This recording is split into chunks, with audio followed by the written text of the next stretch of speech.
we're going to do the most difficult passage of the set.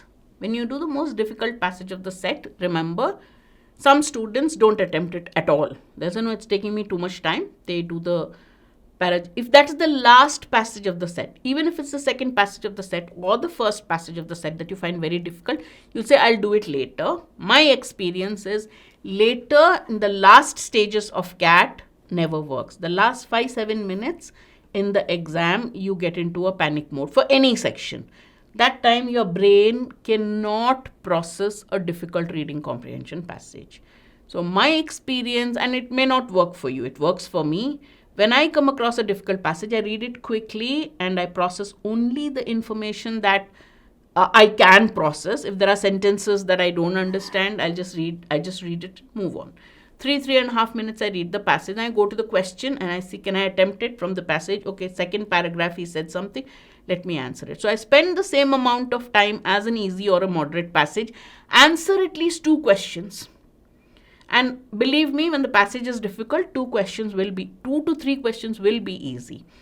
And then move on to para jumbles, para summaries, and odd one out para completion. Because there in the theta questions, even when you know I've got only 1 minute, you can guess. You don't lose any points. That would be my strategy. But as I said, individuals, you have different approaches. If it doesn't work for you and you don't understand anything, I can't do it, I might as well do 3 passages and do the rest. It only affects your chances of getting a very high percentile. So at least 2 out of 4 questions you can answer. They generally are easy. Let's look at this passage as a case in point. All right. Let's first summarize the passage before we move on to the questions. All right.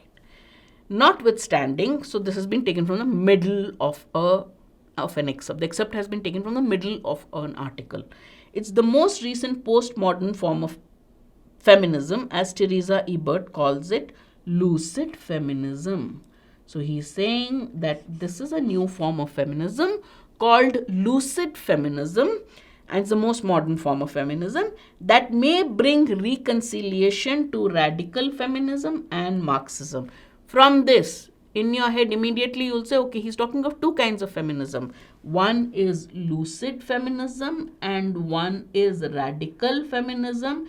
And he says this lucid feminism is going to bring a reconciliation between radical and Marxism.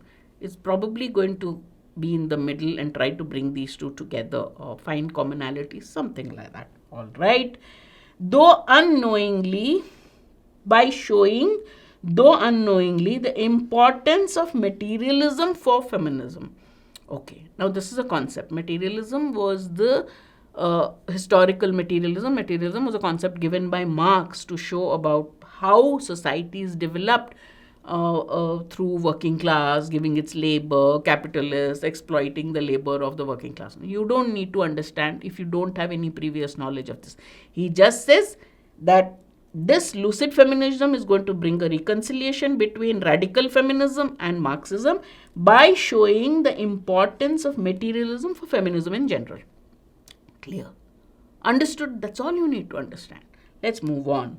Influenced by Derrida, Foucault, Butler, lucid feminism.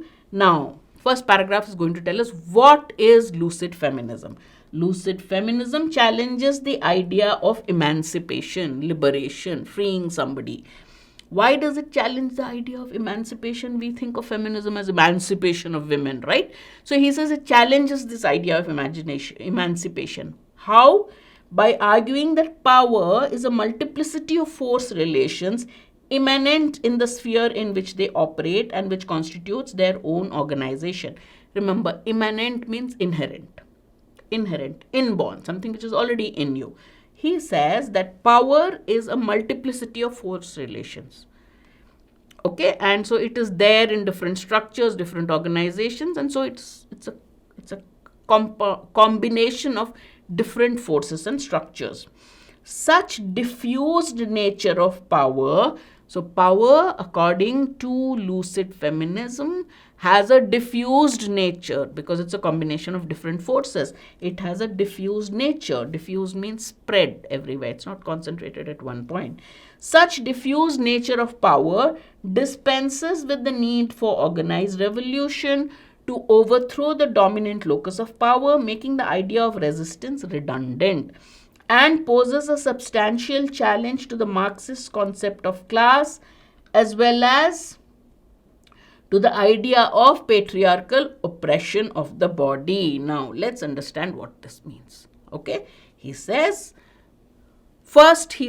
lucid feminism, radical feminism. Lucid feminism is going to bring a reconciliation between Marxism and radical feminism. Clear? He talks of two forms of feminism and he talks of Marxism. He says that lucid feminism will bring a reconciliation. How? By showing that the materialism theory of Marxism is useful for feminism as well. That is the first paragraph. Then he explains what is lucid feminism, or tells us a little more about lucid feminism. It challenges the idea of emancipation. He says the so-called emancipation idea is wrong. He challenges it. How? By saying power is diffused. So there is no point, or no need for overthrowing revolution by attacking centers of power. There is no focus center of power.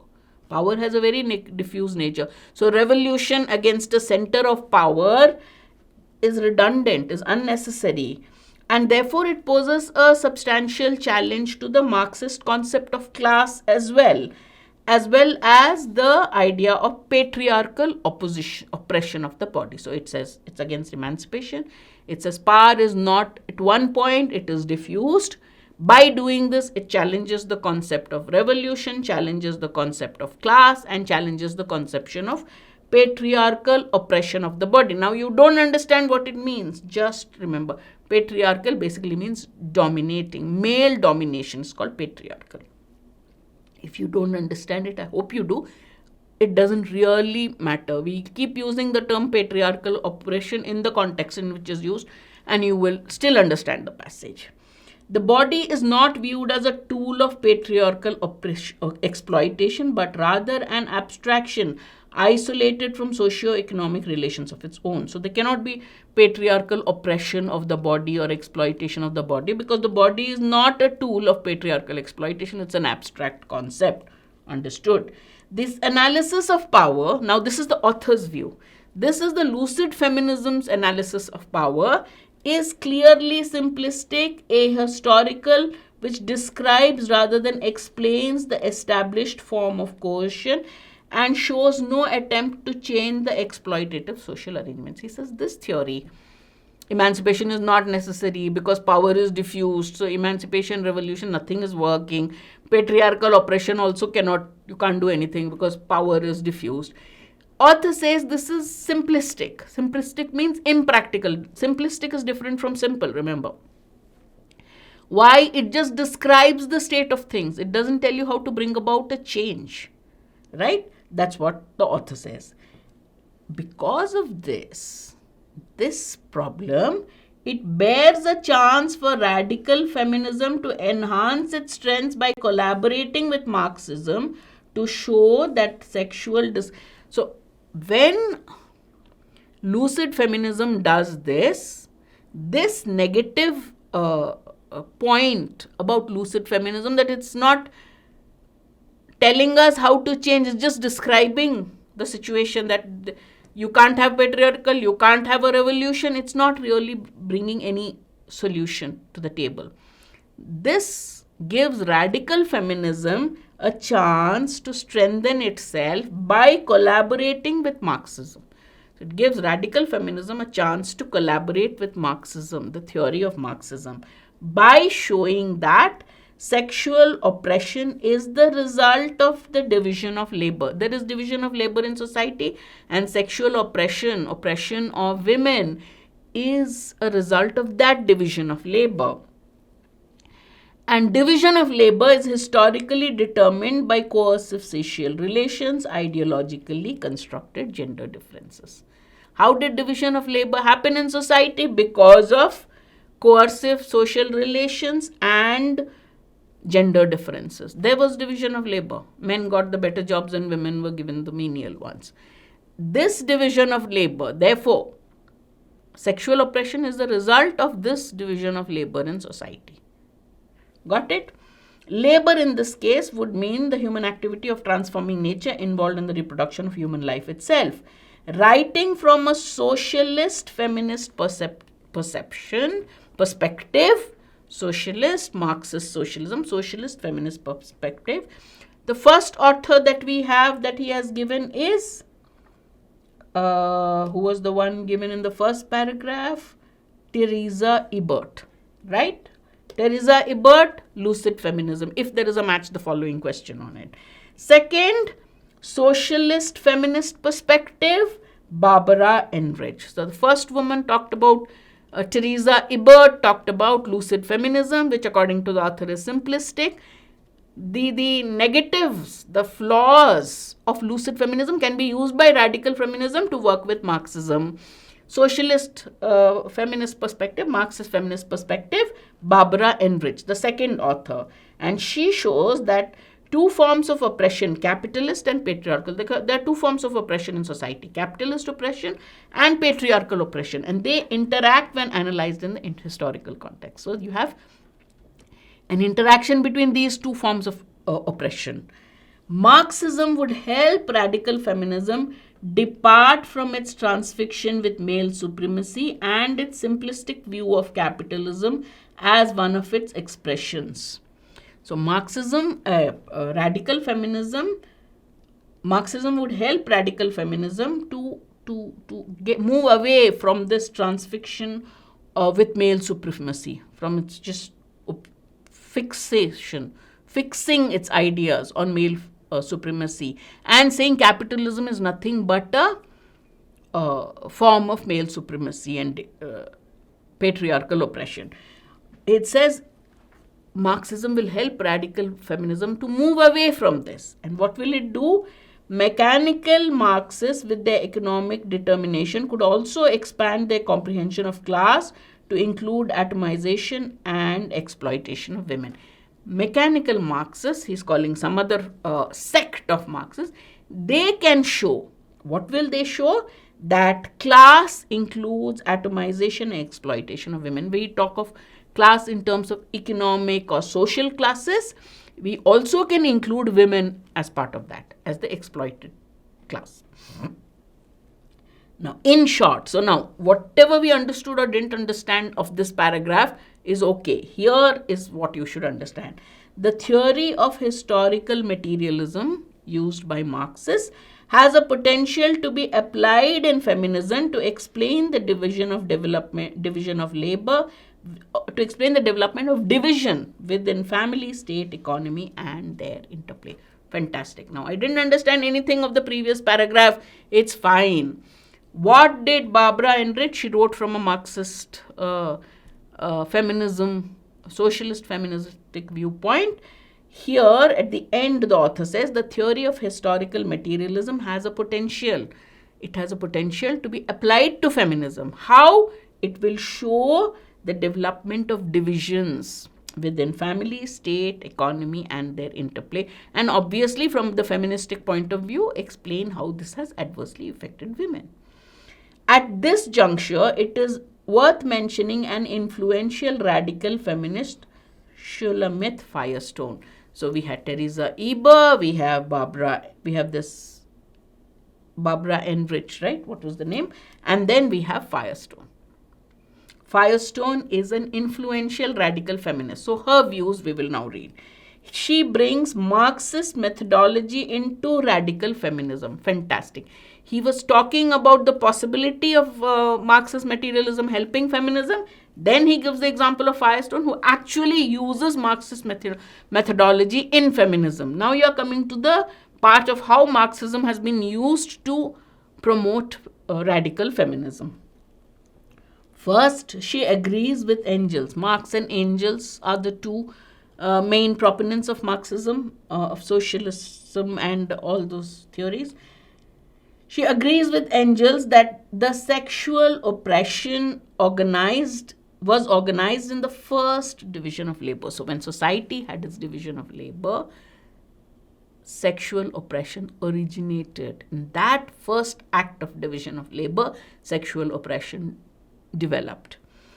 Although the technical advances can no longer justify the continuation of the oppression, the consolidated power of the ruling class, in this case men, finds new means of coercion. So in modern technological advancement, this division of labor has not really been justified, or you can't justify it in the face of technology. Everybody is doing all kinds of work, but the power of the ruling class, the power of the men, makes sure that some form of coercion and oppression continues on women. So one, she used the idea of Marxist methodology to show that oppression of sexual oppression started with the first division of labor. Second, she borrows Marxist solutions and applies them in her theory. Since procreation is at the origin of dualism, Firestone promotes the revolt of women as the underclass and the seizure of control of reproduction. She says women should revolt, should also have control of reproduction when they want to give birth and things like that. That's an example. Her account culminates in the statement that unless Marxism transforms the most fundamental form of social organization, that is the source of psychological, economic and political oppression. Which one is that? The most fundamental form of social organization, which is the source of all oppression, all kinds, that is the biological family. So unless Marxism transforms the nature of the family, exploitation in society will never be eliminated. Clear? We've understood the passage to the best of our knowledge. This is all you need to do. When you read it in this way. Whatever you understand, process it, say it 2-3 times this way, and then come back. Let's read the questions now. Quickly answer them. Question 12. According to the passage, the ideals of lucid feminism is least likely to support which of the following? Again, we remember lucid feminism, first paragraph. Lucid feminism has irreconcilable differences with Marxist theories. No. He says that lucid feminism is likely to bring about a reconciliation between Marxism and radical feminism. So whether it has irreconcilable differences, we cannot say.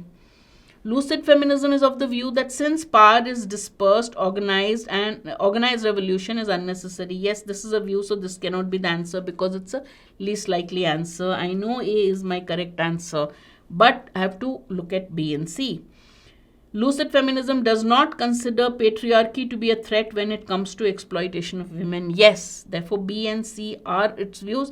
It would not agree because it's trying to, according to the author, it will bridge the gap or bring a reconciliation between this and that.